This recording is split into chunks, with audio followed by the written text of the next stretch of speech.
Waboon zoonii giddu galeessa aanaa Gandabarat keessatti diina du'aa fi madoon adabuun meeshaa waraanaa irraa hiikuu maddeen waboo gamasii beeksisan. Falmaan sabichaa waboon tarkaanfii ergamtoota sirnichaa wal gurmeessuun qe'ee uummata Oromoo onsuuf saamuu akkasuma lubbuu obbaasuuf deemtu irratti fudhatu jabeessee jira. Irreef gaachanni uummata Oromoo waboon tarkaanfii ilaalessaa waraana faashistii PP irratti fudhachuu itti fufuun giddu galeessa Oromiyaatti diina adabe. Tarkaanfii ilaalessaa waraana faashistii PP irratti kaleessa fulbaana 2020 waboon zoonii giddu galeessa godina lixa shaggar aanaa Gandabarat ganda kaloo badhaasaa keessatti fudhateen hedduu du'aa fi madoon adabuun meeshaa irraa hiikee jira. Gama meeshaatiin bireenii tokko, sinaapira tokko fi qawwee AKM 25 ol irraa hiikuun dantaa qabsoo bilisummaa Oromoof galii taasisanii jiru. Injifannoon uummata Oromoof. Godin Bunnoo Beddellee Aanaa Daabonnaa dargaggoonni madoof reebicha maan erga yaal tokko malee manidhaa keessatti raaffamaa jiraachuun ifoome jaalii rangameessa bal'inni isaa akka ta'an isiniif dhiyeessi. Oromiyaa keessatti bara murna biltsiginnaa keessa namuu nagaan bahee nagaan galuun ulfaatee yeroo jirutti hidhattoonni sirnichaa namoota nagaa daldala dhuunfaa isaanii irratti bobba'uun ofii fi maatii isaanii jiraachisan maqaa isaan hin qabneef hin beekne yakkanii ajjeesuu fi madeessuu hammeessanii jiru. Godina Bunnoo Beddellee Aanaa Daaboo Haannaatti dargaggoonni madoof reebichi hamaan irra ga'e yaala tokko malee mana hidhaa keessa jiraachuun ifoomeera. Aanaa Daaboo Haannaa keessatti miidhaan gama loltoota sirnichaan uummata irra ga'u haala duraan barameen olitti hammaatee kan jiru yoo ta'u torban lamaan darbe keessa bakka addaa 77 jedhamutti dargaggoo ammaaf maqaan isaa adda hin baane tokko konkolaachisaa dogdoqqee kan ta'e dogdoqqee irratti rasaasatti roobsanii madeessuun hanga guyyaa har'aatti madoo ulfaataan yaala tokko osoo hin argatin waajjira poolisii aanichaatti hidhamee dararamaa jiraachuu namoonni itti dhiyeenyaan beekan ni dubbatu. Kana malees maddeen itti dabaluun akka himanitti nageenya dargaggoo kanaaf yaadda'uun maqaa isaa himuu kan hin barbaanne ta'uu ibsuun isa immoo mana hidhaa waajjira poolisii aanaa Daaboo Haannaa keessaa gadi baasanii reebicha hamaa ta'e irraan gahanii mana hidhaatti ol deebisuun yaala tokko malee dararaa jiraachuu dubbatu. Baay'ina hidhamtoota irraa kan ka'e waajjirri poolisii aanichaa wal ga'uu dadhabnaan mana hawaasaa kireessuun namoota nagaa hidhanii itti dararaa jiraachuun himameera. Godin Qeellam Wallaggaa Daallee Waabaraa kaadiroonni PP maqaa caasa jaaru jedhuun saamichaaf bobbaafamuun beekame. Jaal bilisa sabaa waan qindeeffatti qabdi. Tibba kana ammoo caasaa olii kaasee hanga gadiitti jiran murni bilisiginnaa maree waliif kennaa turuu fi maree isaanii kanaanis ilmaan haadha hiyyeessaa dirqamaan gara ibidda laboobaatti oofuuf kan jiranii fi hawaasa nagaa qaala'insa jireenyaa humna isaa ol ta'e kana saamuuf karoora baafatanii socho'uun beekameera. Murni nama nyaataan saamichaaf bobba'ee haadha hiyyeessaa boosisaa fi haadhaaf ilmoo addaan baasaa qe'ee Oromoo irraa gaddaa fi gadadoon akka hin fagaanne afaan qawween raawwachaa jira.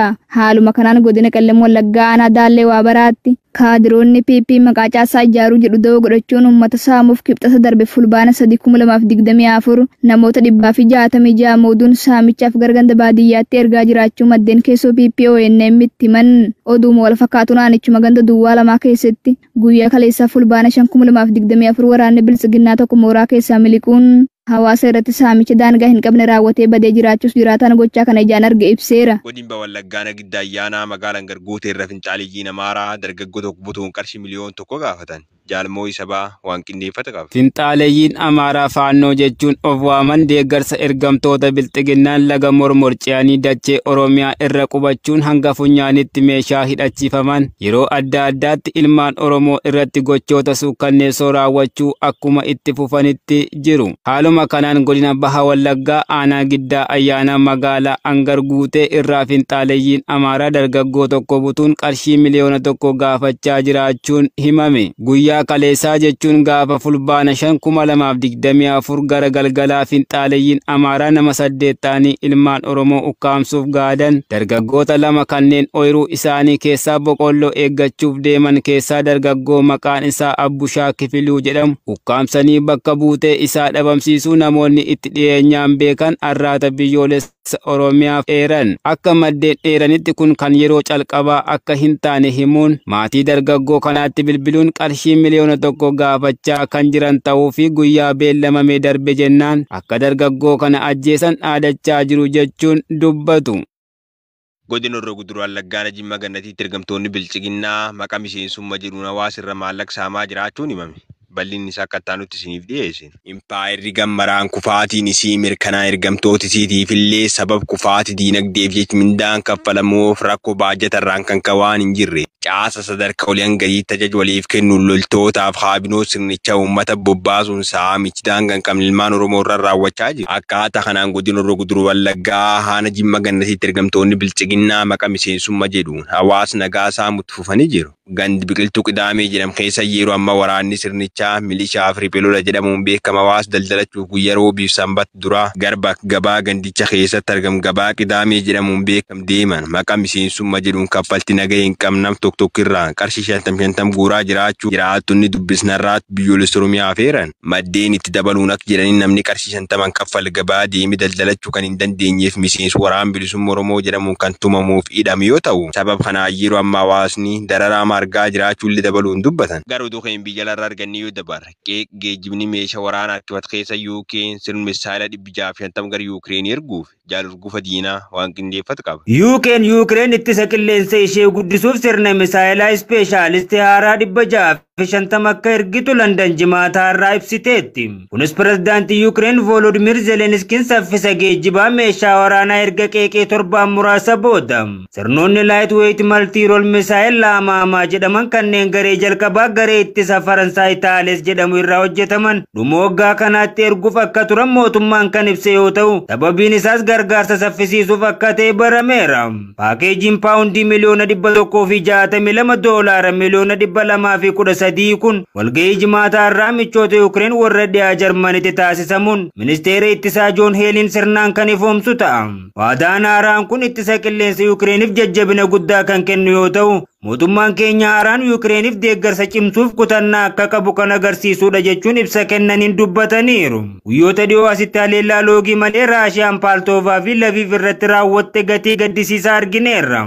Misaayilonni haaraan UK keessatti hojjetaman kun Yuukireen uummata bu'uuraalee misoomaa fi naannoo ishee akka ittistu ni deeggaru jechuun gabaasa AFP irraa argate Al Arabiyaan gabaaseera.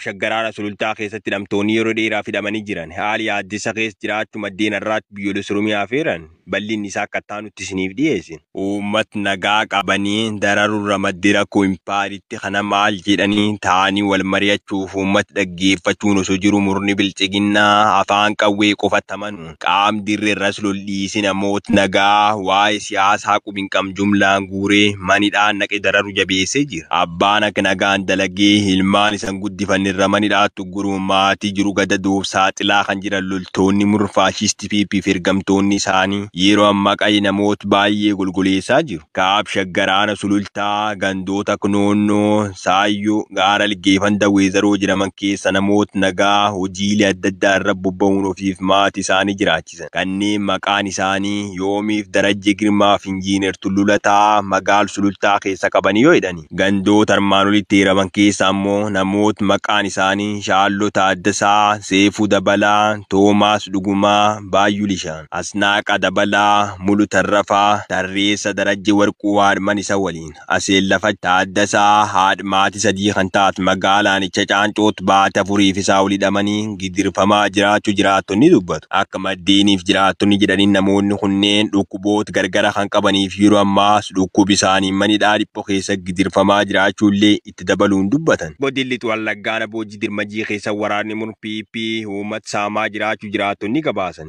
Jaalaqaafan fayyeeraa waan qindeeffatu qabu. Murni qabsoo qeerroo fi qarreen hedduun itti aarsaa ta'an butuun gara aangootti ba'ee bilchiginnaan afaan cululuffatee akka waan uummataaf dubbatutti fakkeessuun socho'us guyyaa tokkoofillee hawaasichaaf boqonnaa osoo hin kenniniif saamaa ajjeesaa fi gocha farrummaa irratti raawwachaa turuun beekamaadha. Haaluma kanaan godina lixa Wallaggaa aanaa Boojii Birmajii ganda hidhabuu xobbii keessatti guyyaa kaleessa fulbaana 2024 bobba'uun nama maqaan isaa Galataa Sadii jedhamu jala sangaa tokko jalaa fudhachuun isa yoo qaban Ilfituu Hundeessaa ilma ishee Dagaagaa Galataa Dastaa Tamasgeenii fi Firoomsaa Yoonaas kanneen jedhaman gara mana hidhaatti fuudhanii deemuu maddeen ifoomsan. Rakkoo waraanni murna PP uummata nagaa irratti raawwachaa jiruun uummanni iraarfamaa jiraachuun saamicha hidhaa fi gochoota suukkanneessaa danuun irratti raawwachaa jiraachuu jiraattonni irra deddeebiin himachaa turan. Godina Wallaggaa Saasigaat maqaa marii araaraa uummata Oromoof Beenishaangul Gumuuz jedhuun ergamtoonni bilchiginaa hawaasa Oromoo irra reebichaaf saamicha raawwatan jaalkinna sabaa waan qindeeffate qaba. Godina Baha Wallaggaa aanaa Saasigaa bulchiinsa magaalaa Balooti gaafa hagayya 29/2024 walgahii qaamoleen bulchiinsa bilchiginaa naannoo Beenishaangul Gumuuzii fi kaabinoonni aanaa Saasigaa taasisan irratti marii araaraa kanaan dura taasifame akka hin milkoofne fi hawaasni keenya akka Oromiyaa keessa hin sochooneef kan danqaa ta'e uummata Oromooti jechuun bakka bu'oonni naannoo Beenishaangul Gumuuz yaada dubbatan giddu gala godhachuun akkuma walgahichi xumurameen waraanni sirnichaa naannoo lamaan irraa gara aanichaatti bobba'uun hawaasa nagaa irratti yakkoota gara jabinaa garagaraa raawwachaa turuun himamee jira.